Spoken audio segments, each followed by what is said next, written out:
할렐루야. 오늘 2부 예배 나오신 여러분 모두를 주의 이름으로 축복하고 환영합니다. 우리 옆에 있는 분들 함께 인사 나누겠습니다. 사랑합니다. 축복합니다. 사랑합니다. 축복합니다. 아멘. 제가 아는 목사님 가운데 옷을 아주 참 잘 입는 분이 있어요. 비싼 옷을 입는다는 말씀이 아니고요, 옷을 입는 센스가 있습니다. 그분은 항상 긴팔 와이셔츠를 입으셔요.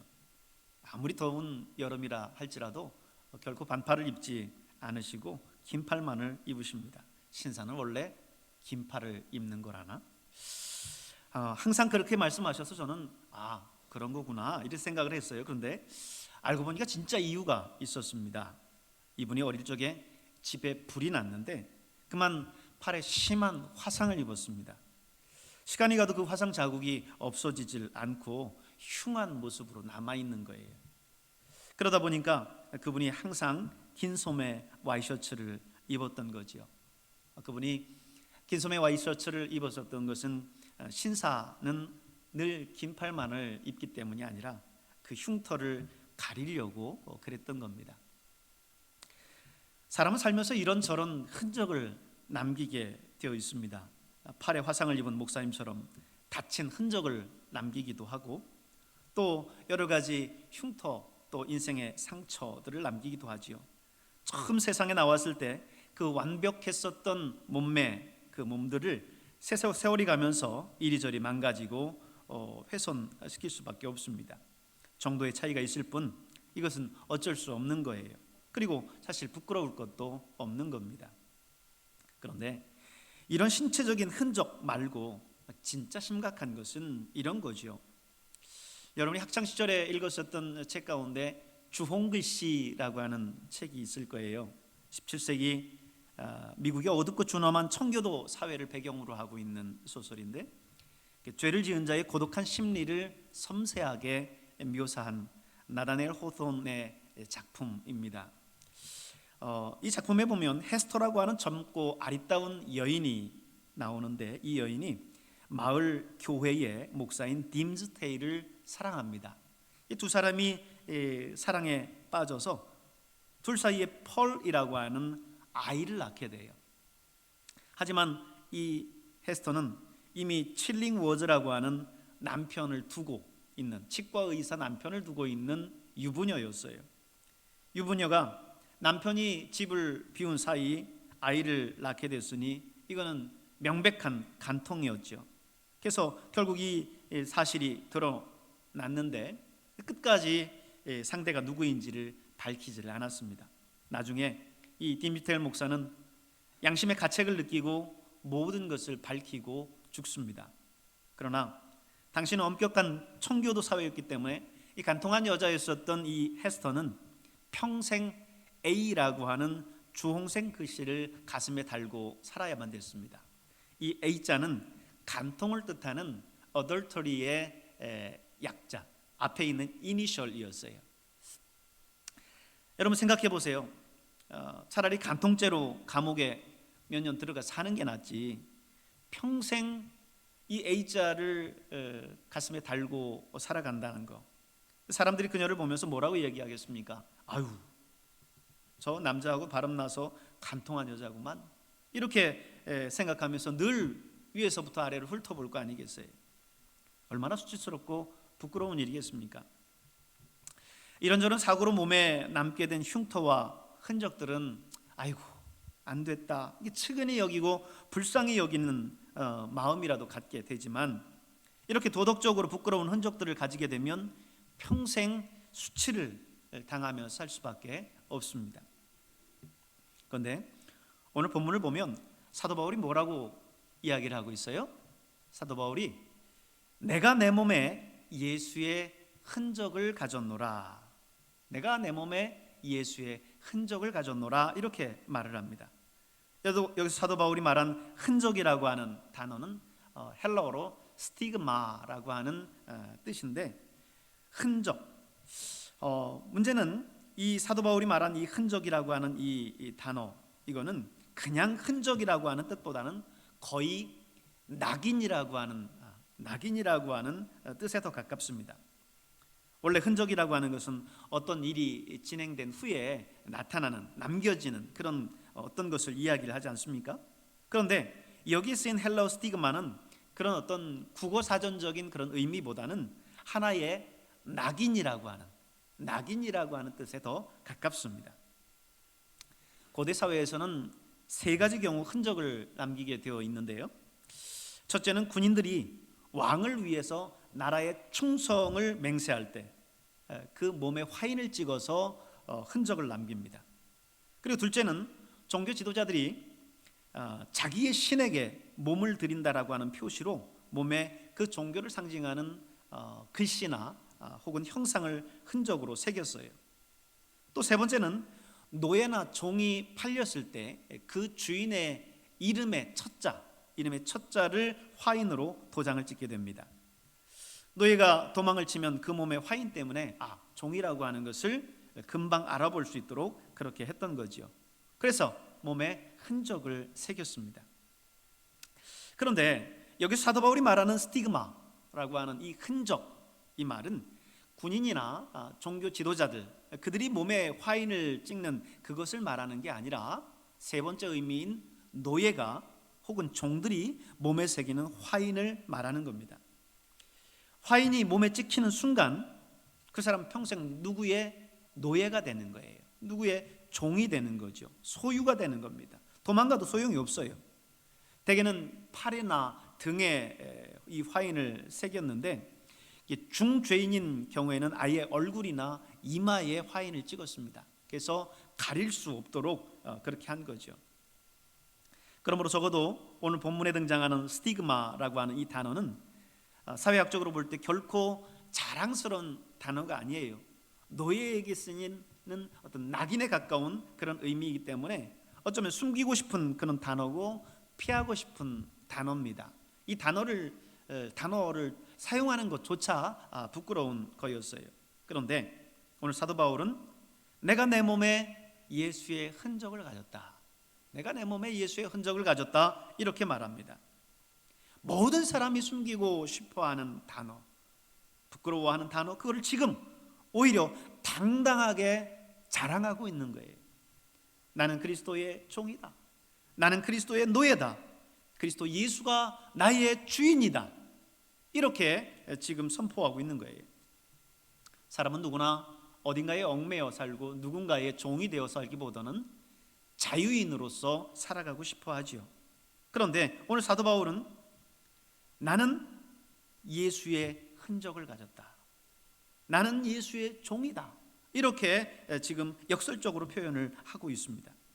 그렇다면 사도 바울이 말하고 있는 이 예수의 흔적, 이 예수의 흔적이라고 하는 것은 무엇일까요? 무슨 의미일까요? 문자 그대로 말한다면 예수의 몸에 난 상처, 그런 흔적을 이야기할 겁니다. 그것이 바로 예수의 흔적이에요. 예수님의 몸에 난 가장 큰 흔적은 5군데입니다. 양손과 양발, 그리고 옆구리가 되겠죠. 왜요? 예수님께서 십자가에 못 박히실 때 양손 양발에 굵은 사각 못을 박히셨고, 그리고 옆구리에는 굵은 창을 받으셨죠. 그렇기 때문에 예수님의 상처를 이야기할 때는 이 5군데 오상을 이야기합니다. 오상.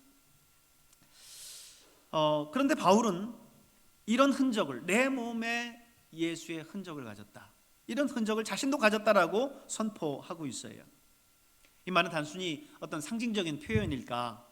아니면 실제로 예수께서 입으신 것과 똑같은 이 오상, 이 상처를 바울도 지녔다는 말일까? 어쩌면 사도 바울도 이런 오상을 실제로 몸에 지니게 되었는지도 몰라요. 교회 역사에 보면 실제 이 오상을 가졌었던 성 프란치스코를 비롯한 사람들이 실제로 있었습니다. 하지만 분명한 것은 사도 바울이 육체의 가시를 안고 있었다라고 하는 거예요. 육체의 가시를 안고 있었다는 겁니다. 이 육체의 가시에 대해서는 성경학자들의 의견이 분분합니다만은 대개 그가 앓고 있었던 안지를 이야기한다, 이렇게 해석들을 합니다. 바울이 다메섹 도상에서 예수님을 만날 때 밝은 빛 가운데에서 부활하신 예수님을 만나죠. 그때 그가 잠시 시력을 잃습니다. 그리고 이제 다시 회복이 되기는 하지만 그 후에도 심각한 안질로 평생을 고생했다는 거예요. 예수 만나면서 생긴 그런 육체적인 그런 흔적이 되겠죠. 또 분명한 것은 사도 바울은 이 안질 이외에도 예수님으로 인한 수많은 흔적들을 그 몸에 갖게 되었습니다. 예수님 때문에 당한 그런 핍박의 흔적들, 그리고 매질과 고문 때문에 생긴 상처들, 이 모든 것이 이 바울의 온 몸에 휘감겨 있었어요. 고린도후서 11장 23절에서 27절에 있는 말씀을 보면 사도 바울의 그 고백 속에 사도 바울의 몸에 남아 있을 그런 상처들, 흔적들을 우리가 짐작해 볼 수가 있어요. 그들이 그리스도의 일꾼이냐 정신없는 말을 하거니와 나는 더욱 그러하도다.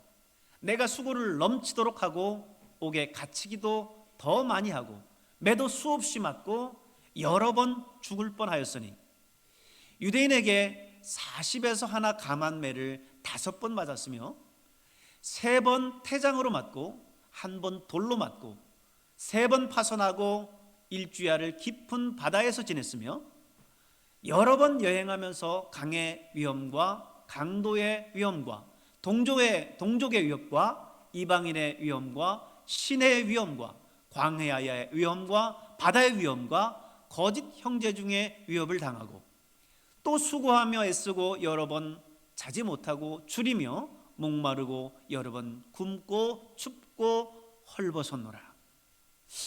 사도 바울이 예수 그리스도를 믿고 복음을 전하면서 당했었던 수많은 핍박과 환난들, 그 내용들의 고백이 오늘 이 고린도후서에 고백한 이 고백인데, 여기에 보면 40에 하나 감한 매를 5번이나 맞았다는 거예요.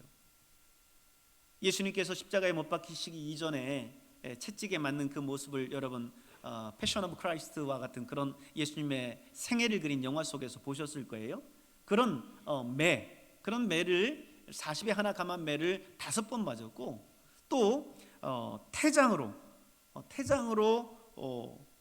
3번 맞았고, 한 번은 돌로 맞았고, 그 외에 숱한 여러 가지 헐벗고 굶주리고 목마르고 줄이면서 복음 전도의 사역들을 행했어요. 이런 모든 것들은 아마 사도 바울의 몸에 그대로 남았을 거예요. 육체적인 그런 상처의 흔적으로 그대로 남았겠지요. 사도행전 14장에 보면 바울이 루스드라에서 복음을 전하다가 죽을 뻔한 일을 이야기를 합니다. 바울이 그곳에서 복음을 전하는데 유대인들이 비시디아 안디옥과 그리고 이고니온에서부터 바울을 쫓아와서는 이 루스드라에 있는 시민들을 선동을 합니다. 그래서 그곳에서 복음 전도하고 있었던 사도 바울을 향해서 시민들이 일어나서 돌을 들어서 사도 바울을 쳐요. 그 수많은 돌을 맞고 바울은 피를 흘리면서 그 자리에 쓰러졌습니다. 상태가 얼마나 심각했던지 사도행전 14장 19절은 이렇게 기록하고 있어요. 그들이 돌로 바울을 쳐서 죽은 줄을 알고 시외로 끌어내치니라. 바울이 돌에 맞아서 쓰러져서 이미 의식을 잃은 거예요. 그래서 이 바울이 죽었구나 생각하고 시외로 끌어냈다는 것이요. 그만큼 사도 바울은 예수 그리스도의 복음을 전하다가 숱한 핍박과 고난을 당했습니다. 그 모든 것이 육체의 상처로 남았어요. 아마 몸에 여기저기에 매 맞은 흔적, 돌 맞은 흉터, 이런 것들이 다 남아 있었을 거예요. 10년 전에는 스데반을 돌로 쳐 죽이는 장소에 자신도 동참했었는데 이제는 바울이 똑같은 일을 당한 거예요. 그래서 온 몸에 돌에 맞은 상처가 생겼고, 이것은 분명히 그의 몸에 흔적으로, 스티그마로 남았을 겁니다. 과거와는 180도 달라졌어요. 예수님으로 인해서 변화된 흔적이 이제 사도 바울의 삶 곳곳에 나타났습니다. 단순히 몸에 남은 그런 흔적이 아니라 그의 삶에, 그의 인격에, 그의 가치관에, 그의 인생관에 분명한 변화로 남은 거예요. 철저한 유대교의 신봉자였었던 그가 철저한 예수의 신봉자가 됐기 때문이죠. 이전에는 율법을 철저히 지켰던 사람입니다. 할례를 받아야 구원을 받는다고 생각했던 사람이에요. 이방인에는 구원이 없다, 십자가는 저주의 상징이다, 이렇게 생각했었던 사람입니다. 그런 그가 예수를 만나고 180도 바뀌었어요. 내가 그리스도와 함께 십자가에 못 박혔다. 이제는 내가 산 것이 아니다. 오직 내 안에 그리스도께서 사신 것이다. 할례자나 무할례자나 그것이 의미 있는 것이 아니라 중요한 것은 예수 그리스도를 믿고 예수 그리스도 안에서 새로운 삶을 사는 것이다. 이렇게 주장하는 사람으로 180도 변해버렸습니다. 여러분, 자기가 평생 가지고 있었던 그 신념을 바꾼다라는 거, 180도 돌아선다는 거, 여러분 얼마나 힘든 일입니까? 평생을 보살로 살아왔던 사람이 기독교로 개종한다는 것이 어디 쉬운 일이에요? 머리 깎고 출가한 승려가 어느 날 기독교로 개종하고 신학해서 목사가 된다는 게 어디 쉬운 일입니까? 그런데 바울은 어쩌면 그런 케이스라고 할 수 있어요. 바울은 이전에 철저한 유대교인이었습니다. 그래서 빌립보서 3장 5절 6절에 보면 바울이 이렇게 고백해요. 나는 8일 만에 할례를 받고 이스라엘 족속이요 베냐민 지파요 히브리인 중에 히브리인이요 율법으로는 바리새인이요 열심으로는 교회를 박해하고 율법의 의로는 흠이 없는 자라. 바리새인 중에 바리새인이었기 때문에 율법을 철저하게 준행하며 살았습니다. 그렇기 때문에 율법의 기준으로 봤을 때 나는 흠이 없는 사람이다, 이렇게 주장할 정도로 그는 철저한 유대교인이었어요. 그랬었던 그가 예수님을 만나고 완전히 180도 다른 사람이 되었습니다. 바울은 모두가 부끄러워하는 흔적, 그 스티그마를 이제는 자랑스러워하고 있어요. 예수 그리스도를 믿고 변화된 그의 삶의 흔적들이 이제 곳곳에 나타납니다. 그의 언행 속에서 나타납니다. 그의 삶 속에서 나타납니다. 그의 인격 속에서 나타납니다. 그가 복음을 전도하는 그 전도의 현장 속에서 나타납니다. 그게 예수를 믿고 변화된 변화의 삶의 흔적이요 스티그마였습니다. 여러분, 예수님을 만난 흔적, 예수 믿고 변화된 삶, 이것이 얼마나 자랑스러운 것입니까? 여러분이 예수님을 만나고 여러분의 인생의 변화를 경험했습니까? 그 변화의 흔적이 있습니까? 어떤 삶의 변화가 있습니까? 어떤 가치관의 변화가 있습니까?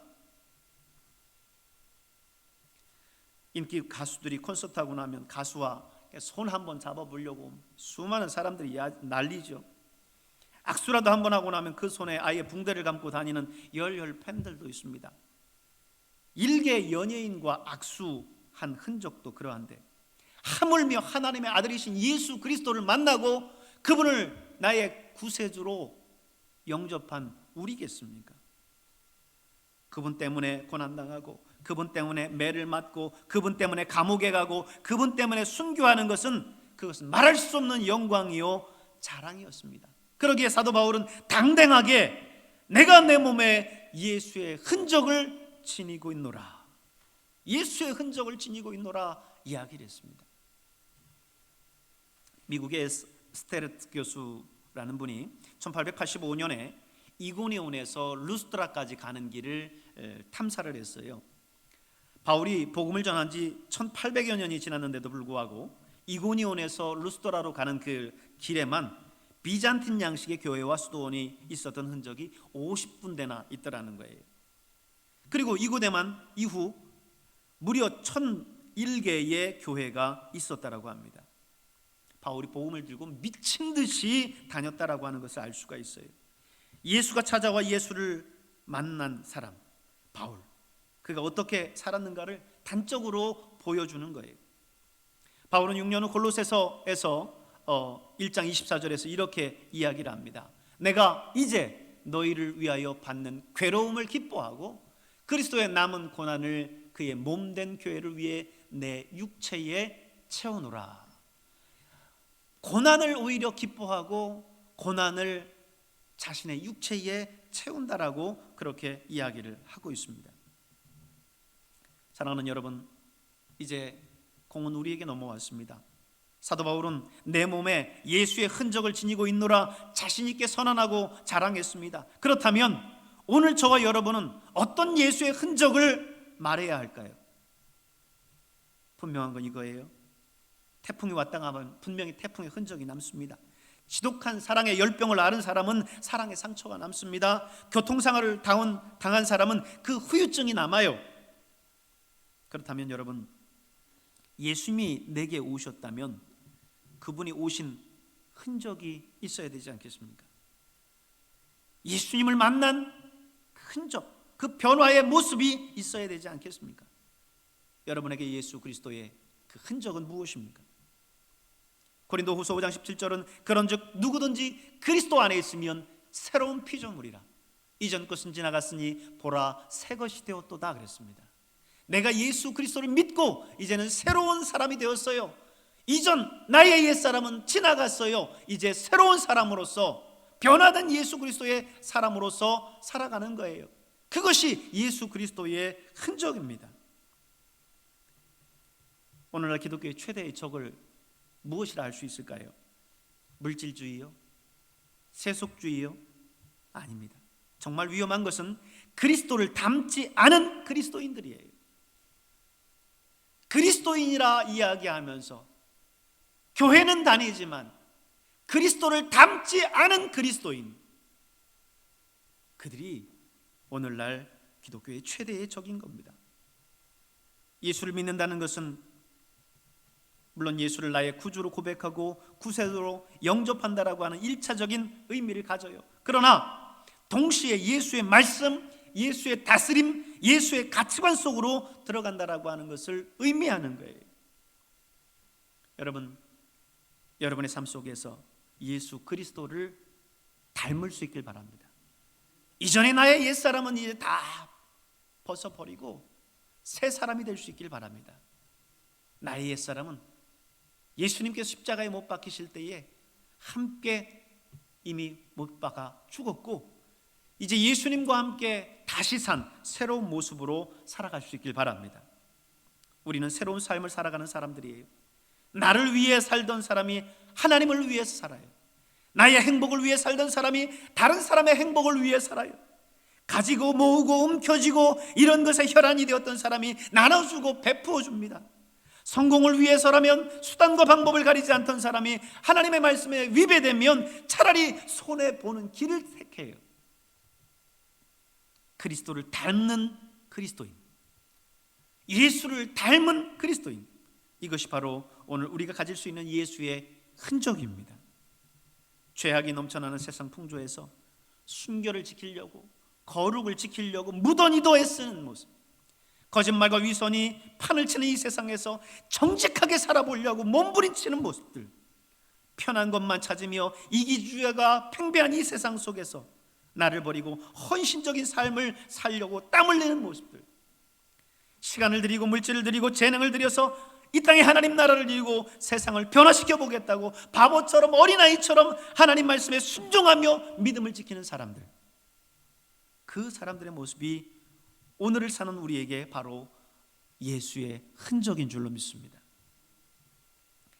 여러분, 예수님이 아니면 사실 그럴 이유가 없어요. 예수님 때문에 그렇게 사는 거예요. 나를 위해서 내가 죽어야 할, 내가 못 박혀 죽어야 할 그 십자가에 나를 위해서 대신 죽은 예수 그리스도, 그 예수님 때문에 그렇게 사는 거예요. 그것이 예수의 흔적입니다. 오늘 이 흔적이 여러분의 삶 가운데 늘 남아있기를 주의 이름으로 축원합니다. 기도하겠습니다.